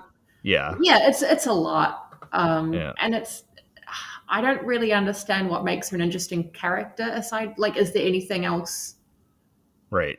About her entire, from what we've seen of her entire personality is, or she doesn't really have personality. Her entire life is that's the thing. consumed She has no personality. It's just that she has a trope, and the trope is previously bullied. Right. And it is, and the bullies themselves are so clean. Like, do you know how in every single anime there's a group of bullies, and they do something, and then they get a comeuppance of some kind, like a mild comeuppance of any kind whatsoever, and then they run away going, "We'll get you back for this." That happens. That exactly happens, and they run away shouting like, "This won't be the last you'll see of us," or whatever. I just always think of those like three dudes in Durara. Say yo, hey man, and then get owned. Which itself was a satire, right, or a parody of that trope. But that actually happens in this, and this is not a parody series. It's not a comedy. It's a romantic drama. Yeah, I just, like I said, when I said at the beginning, I don't know why this is popular. It was more of like, not that it's terrible, but it's just like, what is this doing that is better or different than any other, type of series in this genre? I don't know. I'm not I'm not Nothing really at seeing all. it. Go watch Kimi ni Todoroki if you have not. Like, Yeah. you know. Or you know what? It's a bit of a different vibe, but go watch Skip and Loafer. I don't know. I was thinking of Tall Yeah, Blonde Skip Guy. and That's Loafer, nice. that's a good one. Yeah. Very different, extremely different main character, like the opposite main character. Maybe that's why I like it, but Right. but similar, kind of somewhat in the same territory, and that show's very good. This one, you know, a lot of people like it, so who am I to say anything? But I was not feeling it. All right. Let's move on and talk about Flower and Asura. This is the show that looks like it's a PA Works show, but I swear it's not. It is about actually, I don't remember what studio is actually doing it. I have to look that up again. But this is a show about a girl who is about to entering high school, but she lives on like this like remote island and has to like ferry into school or whatever and can't participate in any school activities. And but she is very interested in I don't know what you call this. It's like I guess the closest thing would be like almost like a poetry recital type of thing. She's like when you read poetry out loud. Sure. But I feel like it's might be broader than that. I don't know. And she's very good at like public reading, I guess. Like we open up with her like reading to a group of kids, and she's like very animated as she's telling the story and everything. But of course, that is a skill. When she's not doing that, she's very sad and has low self-esteem, much like our last show. But anyway, she goes to high school and meets her cool senpai who wants her to join the broadcast club. And actually, you know what? You know, Artemis, broadcast club. Artemis, maybe you can help me with this as someone who has experience with Japanese high schools. What is a broadcast club, and what are they supposed to do? I got nothing. So you got nothing for that one? Yeah, either. Okay. The schools that I went to did not have one. Maybe they just weren't big enough. Oh, that was my other question: is do they even still exist? But probably. It's like, yeah. When you say broadcast, you mean like radio broadcasts? Like, I don't know. Like time like wave listen to me stuff. There were people at schools, students who were in charge of making school announcements over the loudspeaker. Okay. Yes, so that is I'm going to assume the one activity that they show her senpai do is okay. Oh, saying things. Actually, I think I do know what it is. So, okay. And this did happen and does happen still at middle and high schools, is that as well as just broadcasts like, attention, don't forget to do this tomorrow or bring this, you know what I mean? They, in the lunch hour, the students are often in charge of making announcements then, and they can choose like the music that's playing when you're eating lunch. Okay. And that kind of thing. So you have to like PJ for kind of lunch. kind of like an hour, and then they're responsible for like telling you when lunch is finishing and when you should get ready for cleaning time and all that kind of stuff. Okay. Yeah, in this one they let her like also read a poem at the first day of school or something. Okay, yeah. Over the louds, over the PA, right? So and apparently she says there's some kind of broadcasting club competition that she wants to be in. Okay. I don't know if that's just reading stuff. I don't know, but so yeah. And so she befriends the main girl and discovers that she's very, very good at, performing these recitals, and works out a way for her to get ferried every day from her distant island location so that she can stay around for cool clubs and participate, and it's fine. Would you like to know what studio this is, or would you prefer to not take psychic damage? Oh yeah, because we talked about it on the preview show. I remember it was a weird situation. Who was it again? It's okay. It's Studio Bind, best known for Mushoku Tensei, right, and Onimai. I'm Now Your Sister. Right. Yeah. Well, I can tell you that this was already better than those shows. So this is by default their best show. Yes, and to be fair, Mushoku Tensei is a very from a technical level, a good looking show. And this show also looks very good. it, like I said, it looks like it should be like a PA Works, like somewhere in the neighborhood of like PA Works, Kiwani, that kind of like look that they're going for, right? It just, I don't know. It's not enough. They're not doing enough for me. Like, it's a very like niche premise to begin with, as far as like, okay, you're reading poetry. Okay, that's cool. They try to do like one like really dramatic scene when, you know, her senpai walks out where she's practicing on the beach and witnesses her true power, right? And they do the sort of like, it made me think of, you remember in like the first episode of Hyoka when like all the vines appear and everything, right? Yeah. When Chitanda's like, I'm curious, and you know, there's just like this, you know, surreal sort of, you know, just for the visual effect, it's not actually happening type of you know, thing. They do something similar to that where she's reciting this powerful poem on the beach, and you know, there's all kinds of vines and flowers and things that appear as the, you know, heavens part and everything, and so like, you know, some of that stuff is kind of just visually cool, but I don't know, plot wise, it's just kind of not a lot going on. I will say the one kind of amusing thing, her senpai is possibly the most powerful anime lesbian I've ever seen on screen. Okay. Really? Stronger than Eve? Yeah, I was going to say stronger than Eve. I'll kill you in golf. Yes. I mean, as far as the lesbian energy, not the physical power levels, but for reasons that I don't feel like as a straight man would be appropriate for me to describe, but just, you know, watch the show and you'll understand the vibes. But I mean, is she dressing in cool American flag outfits? Her first appearance, she shows up in like slacks and a dress shirt. All right. Well, I mean, okay. That's like I said, I don't want to play into any stereotypes or anything. I'm just saying, watch the show. She's like, yeah. So that part was fun. I'm sure the people who love Yuri bait are going to be very into this because there's a whole lot of bait being laid around. Sure.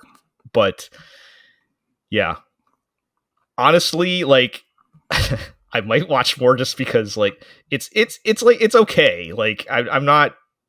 It's not bad anyways. It's just kind of boring, and I don't know, if I'm really desperate for stuff to watch, I might watch a little more. We keep saying this every show this season, right? Like, I don't know, it's kind of bad. Maybe I'll watch some more of it. My big heavy hitters this season are going to be Sorairo Utility, a cute girl show about playing golf, and Flower and Asura, a cute girl show about reading poetry, and that's all I got this season. I don't know, man. And that we're all gonna have to find new backlog shows. That, and I might catch up with Apothecary Diaries, I guess. We'll see. A show about a cute girl doing other things, but it's bleak. Anyway, that show's okay. It's just, again, it's not inspiring me to want to watch it that much otherwise. All right. Let's close this out.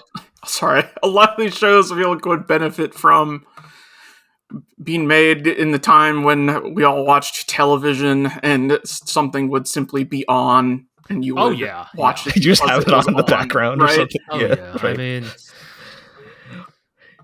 I'll watch it if it's on, right? Yeah. I might not go out of my way to find it, right? I mean, in some ways, that is maybe exactly how I kind of feel about our final show on the list here. Yep. Let's talk about Sakamoto Days. Yeah, you know what? Yeah.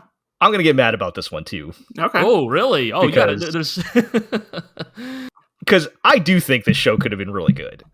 So Sakamoto Days, it is like kind of the classic premise of the, you know, the legendary hitman retires to be a family man, but, you know, can't run away from his past thing that's been done since the beginning of time. But and he's like this sort of, you know, seemingly quote unquote out of shape, you know, middle-aged looking man running his tiny little convenience store, right, with his family. Right. But of course he can still throw down as, you know, good as ever.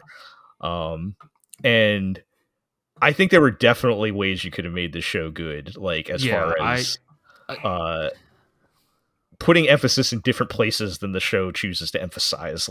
I would say as broadly say that, but go ahead, G. Yeah, no, I think that's a good way of putting it, because the way I was building up to this, like what my like take on Sakamoto Days is kind of like, I like the premise. I even like many of like the jokes in this episode as they are written down, but I do not like this show's vibes. Like there is something about the way it is presented, the way it is like it is executed, that like, I mean, like, this is a really unfair comparison, but you compare this to something like a Spy Family, and, like, I feel like it's really obvious where Sakamoto Days doesn't quite, like, live up to its premise of, like, you know, over-the-top figure getting through mundane conflicts, right? That inherent contradiction, right? You know, it's because the conflicts are not mundane. I didn't even think about it, but it is kind of like thematically in a similar place to Spy Family, right? Right. I mean, it is the joke of like Lloyd, you know, doing all sorts of insane spy calculus to like change Anya's grade on a test, right? Or like, and that's like, yeah, that's fun because it is something mundane that the super spy is using his super spy powers for. Whereas this is like closer to trying to be like a One Punch Man, but in you know, in a regular setting, and he's just the unbeatable assassin. And I think that's why, for me, the best part of this episode kind of is the montage of him like doing random odd tasks for people. Like, I think I actually laughed quite hard at the bit where the kids are like, "We only have one ball to play with," and Sakamoto just literally rips what looks like a dodgeball like in half, like a rubber inflatable dodgeball, and then just crushes the two ripped halves in his hands until they form two smaller dodgeballs, like a Superman bit, right? Like, right, and it's like that's like legitimately really funny. Right. It's like, all right, like that's not where I thought that bit was gonna go, right? I was like, oh, is he gonna like get them a second dodgeball or something? No, he does something way better than that. And then that's not what they chose to focus on. That was a 30-second montage, right? That was because I think that's a problem with this first episode, is that it kind of reveals its hand of, oh no, this is what the show's actually going to be about, right? Where we introduce the the actual main character that Shin, the younger guy who's like the assassin, the hitman who's been sent here to either bring Sakamoto back to the fold or kill him, right? Because we're doing the real generic John Wick, like you can't ever leave the life sort of thing, right? And so, you know, but Shin can't bring, or tries and fails to kill Sakamoto, and you know Sakamoto and you know his overwhelming generosity and kindness, right, to Shin, like makes him unable to go through with the deed, and decides to go back, and you know Sakamoto shows up to save him from the hitman, the other hitmen, I guess, who are going to kill Shin for his failure. And it's like, oh, this is what the show's actually going to be about. Right. Like, it's just going to be like what every week a new wacky assassin shows up to try and kill Sakamoto. He kicks their ass, and then they become our wacky new buddy. Exactly. It feels like they did not have the bravery to embrace what the show should have been, and they had to build in the chassis of a long-running Shonen Jump show. Exactly, right? Like, and this like there's that element that reminds it. Oh, right. Like a lot of shonen, like. You know, a lot of shonen might have great premises, great art, even like solid execution, but like at the end of the day, they will always be kind of beholden to the narrative framework of the publication they belong to, right? That needs to have a weekly story that goes on as long as possible, right? Exactly. And that, I don't know. As soon as was his name Shin, who I think is the actual main character, the blonde guy, as soon as he showed up and I could see where the narrative perspective was going, they started losing me. I was like, oh. Yeah. I mean, a lot of those feel like the results of like, I don't want to go as far as like insecurity, but like maybe like because I don't want to call them a coward necessarily. But like I was about to say coward. I just couldn't figure out how to make the grammar work, so I'm fine with that. It's too safe. Because like the whole thing with Sakamoto, right? He's like the comical element of Sakamoto is that like not only is he he looks like a rotund old man, but like he doesn't talk, right? Or he's very He very taciturn, rarely right? talks. Yeah. Yeah, he says like 1 or 2 lines at most. They use the premise of Shin is like he can read minds or something, and so Yeah. like what little that's like he dialogue you randomly get of Sakamoto read is his minds, internal yeah. monologue, and so like Shin feels like the kind of character you put in because you don't have like the courage to commit fully to making Sakamoto your protagonist, right? Like you still feel like, oh, I got to have like a young, conventional shonen looking guy here to Yeah. you know the audience insert or whatever, right? But, exactly. Yeah. Artemis, you watched this too. What did you think about it? Broadly, I was okay. I'd say I liked it more than I didn't like it. Okay. Like if I had to make a general statement. But I will say that just based on the fact that TMS Entertainment was doing it, I wasn't expecting a great show. So Damn. I had tempered my hopes accordingly, and I was not disappointed because of that. I think that's fair. And like to be clear, I don't hate this show. I mean, I think this show is literally the epitome of if it were on TV, I think I would pay attention to it because like it's not bad, and I think like there's more to this than a lot of shonen already. I'll say that, right? Like compared to like the Black Clovers of the world. Oh God, yes, yeah. Like definitely. Like, we're definitely in a better tier than that. That's for right. sure. Like if Black Clover appeared on TV, I would turn off the TV. Right, If Sakamoto Days shows up, I'll let it run. You know, like I think there's real merit to it. I think Sakamoto, like it is a bit of a One Piece thing, but like I think Sakamoto has just enough of the sauce as a like overpowered protagonist to be like entertaining. I think a lot of it for me does kind of come down to what is the like long term narrative focus of this show, and is it literally just it's always going to be fighting a new band of assassins every week or whatever. I would hope. It's interesting because like I'm trying to think how to phrase this, but it's almost like you take your long running shonen show and what we would consider the filler episode, we would want this show to be the filler episodes. Right. Does that make sense? Like him doing like mundane things with his awesome hitman powers. Right. Rather than maybe people are hoping more for a what's that Yakuza one? House husband or how like they were hoping for more like ridiculously over the top slice of life antics. Right. That just really like kept it going, like short skits even rather than. And I don't know. I've obviously never read the manga. Maybe I'm assuming there's probably some chapters that are like that. I think there's no way. There's no way you could make a show like this and not have some chapters like that. But is the main focus though going to be on whatever hitman of the week is trying to kill him? I did like the fact that they don't try to make his sudden retirement any kind of moral aha moment that he had. Like he still has no issue whatsoever with offing people. No, he just became a wife guy. Right. Yeah. Right? He just wants to maintain his current status quo, and he really, really likes his wife. So that's fine by me. Like I enjoyed that aspect of it. I think I would have been a lot more down on it if they had tried to make him this character who had a sudden moral epiphany. Yeah. Right. That is a nice kind of little subtle difference. Like when the kid asks the blonde guy what he does, and he like says in his mind, if you tell him I'll kill you, or like he's right. Literally, he would do that. Yeah. Yes.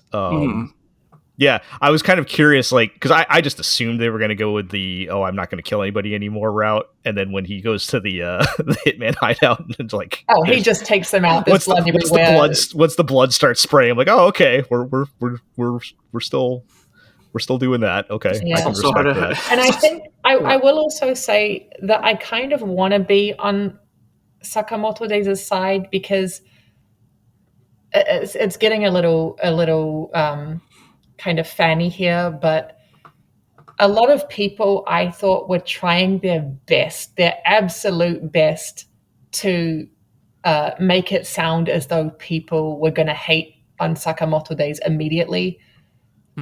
Like there was a lot of talk and a lot of like quote unquote articles about how Sakamoto Days was going to be this massive disappointment, and all the fans, or at least the English speaking fans, knew that it was going to suck, and this and their new trailer proves this, and their opening sequence proves that, and I really hate that.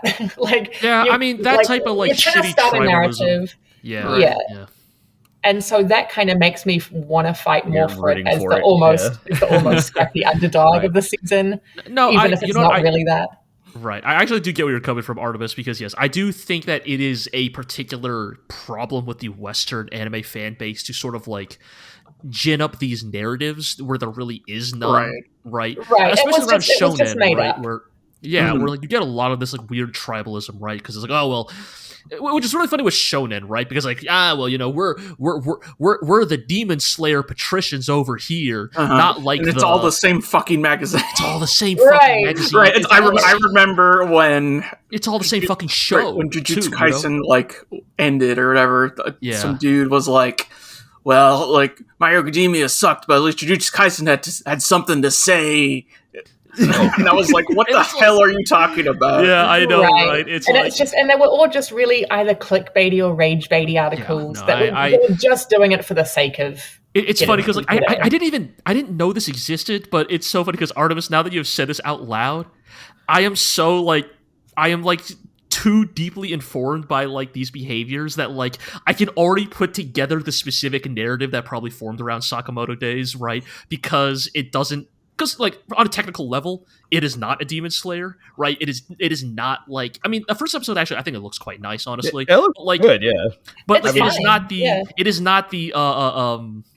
not the Don or Demon Slayer-esque like insane visual tour de force. Right. But nor do I expect it to be. Again, as soon as I saw that TMS Entertainment was going to be behind it, I was like, okay, I can imagine what it's going to look like, and it will be fine. Right, and the point I'm making is I'm not saying that's a mark against Sakamoto Days, but what I mean is, I know the exact type of Shonen Jump console war like arguments that are going to come up because of that, right? Because like, for example, one I'm familiar with, right, is that the Western fan base tried to kick off this like Free-Rin versus Dungeon Meshi narrative. Right, God, right. Because like, really? Okay, I missed that one, but because they're both fantasy anime, they both have elves. That's like literally it. That's about it. It's literally like, it. That's literally it. But like that was, and they were airing around the same time. But that was enough for a certain subset of anime fan to be like, look, like Frey-Rin is gonna mug Dungeon Meshi because like look at the budget of Frey-Rin, and like you know posting like the shitty digital zoom on Marcel episode 1 as a quote unquote like example of how low budget Dungeon Meshi was. Completely missing the point, right? And, it's just like this. I'm sure this exists in the Japanese fandom as well. I'm not going to pretend like Japanese otaku are also not like wildly irrational and tribalistic, but being English speakers, I can only speak to English speaking anime fandom. But like it is a weird, unfortunate trend that does seem to happen, especially as anime gets more and more mainstream. Like you get this weird like you get these weird expectations, especially around shonen adaptations. We've talked about this for ages. The insane arms race of shonen anime adaptations. Like, I think this has led to some very skewed perspectives on like what your average shonen adaptation used to look like. Oh, absolutely. Yeah, I mean, like Sakamoto Days. The first looked good by those standards. Yeah, the first episode of Sakamoto Days looked better than like 80% of the shows I watched this season. Right, like it's still it's still even in not looking as good as like Demon Slayer or Jujutsu Kaisen, it still looks better than like most other anime. And I think there's also this sense that because it is a Shonen Jump adaptation, that it is obviously going to get only the very best. And if it's not only the very best, then it has to suck. You know what I mean? Like, but stuff can't just be normal. Right. It can't be average. That would be bad. And there were stupid, like someone literally, I didn't read the article because I just didn't want to give them a click, but the title made it obvious that it was hating on Sakamoto Days because the opening was released before the series aired. And that doesn't make any sense. And listen, hear me out. Because they're scared. The characters were so zoomed out in the opening, that obviously meant that the anime would look Oh, like God. shit. We are yes. For the record, I loved the OP. For the record, Oh, that was great. I do like it. I liked it too. It's Vondi who did the second Ranking of Kings OP. That sent me on a tangent to go watch the second OP from Ranking of Kings, which you know what had a great OP. God, that was such a good. I don't want to get too far off because we're hitting time here, but man, that second Ranking of Kings, it's great, dude. Good. Like when when King Waluigi has like the lightning forming in his hand, and the single tear rolls down his eye in the silhouette. Man, I was flashing back to when that OP came out, and we were so hyped for season 2. Like how Ranking of Kings was like on the verge of being my favorite anime of all time. Right, you could do no wrong. God, what happened after that? But that OP still. Oh man, I swear that even now, even with my feelings on Ranking of Kings now, that moment where they show all the moms. I'm gets gonna go back me and watch every damn time. A tear rolls down my eye every time. I'm gonna have to go back and watch that OP as soon as we're done recording here because I need to remember how fucking good it is. But okay, when the chorus, when the or it's not really the chorus, it's more almost into the bridge, but that shows the three moms of the show. And gets me every time. Anyway. Man. Off on a tangent. The OP for Sakamoto Days, same person. It's very quite good. I would go so far as to say for Sakamoto Days, and I realize that this is talking about this season, which is, as we have said multiple times, not amazing. But as far as new shows, so taking sequels out of it, it is probably my favorite one that I've seen so far. Tell you what, Artemis, I agree. That's not a stretch. That's not a stretch at all. Yeah, I do.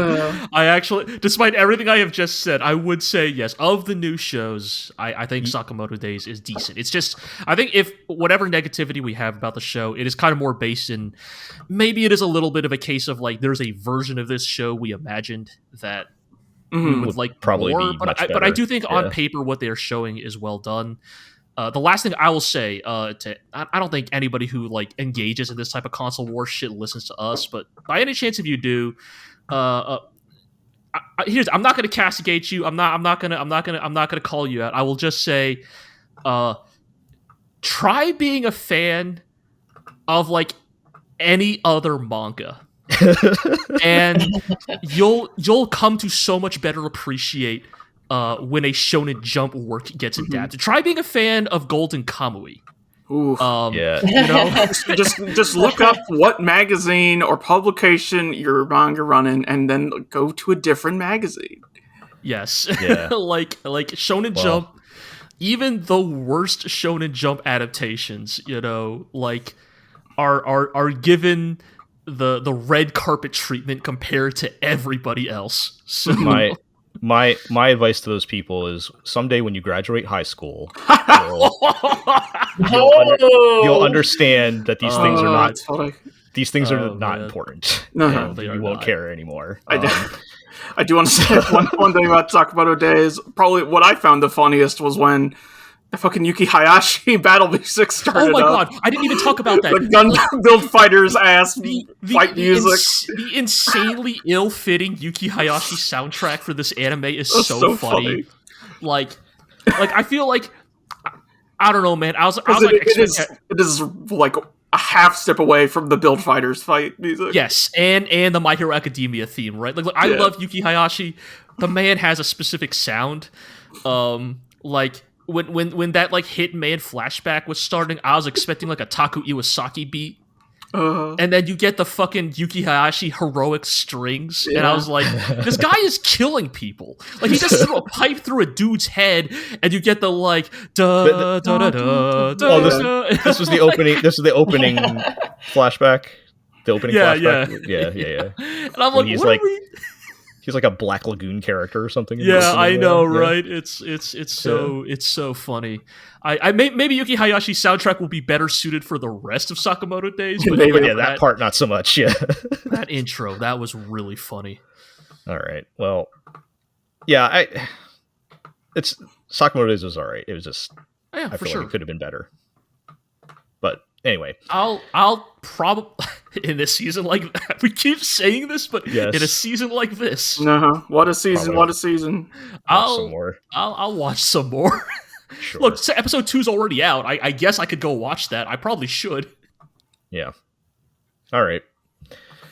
Well, that is going to do it for our first look podcast. We will see how many of these shows we are still watching by next episode. We will have B-Stars, which we talked Yes. about in our preview episode, and that kind of weirdly fit somewhere in between the seasons. It did not fit neatly into the seasons, but we'll be talking about that probably in our normal 2-episode blocks. By now we're probably like halfway through it, but we'll catch up with that next time. Orb is still running, which I will probably catch up on maybe by next time as well. So we'll add that to the mix of whatever survives off of this list, which I don't know. Well, we got 2 more weeks to figure that all out, so we'll see what we got next episode. All right, so that'll do it. Let's get to our housekeeping. You can check us out at theglorioblog.com. You can see our other first looks on these shows and other shows that we watched that didn't make the cut. You can read about those, as well as, take a look back at our there was no break in between any of this, but all of our look back at 2024, including our top 10 anime. You can go check that out if you haven't seen that as well. You can follow us on Blue Sky at GLORIOblog. You can subscribe to the podcast on Apple Podcasts, Spotify, Amazon Music, Podbean, Stitcher, and of course YouTube, where you can like, comment, subscribe, ring that notification bell. Tell us any shows that maybe we didn't talk about that you're interested in. Surely there must be something that we missed, I hope, out there somewhere, maybe. But, God, please, if there's a good show this season that we don't please know tell about, us. like, Yes, please tell us. save us. Yep. So tell your friends, tell your enemies, and we'll catch up for next time.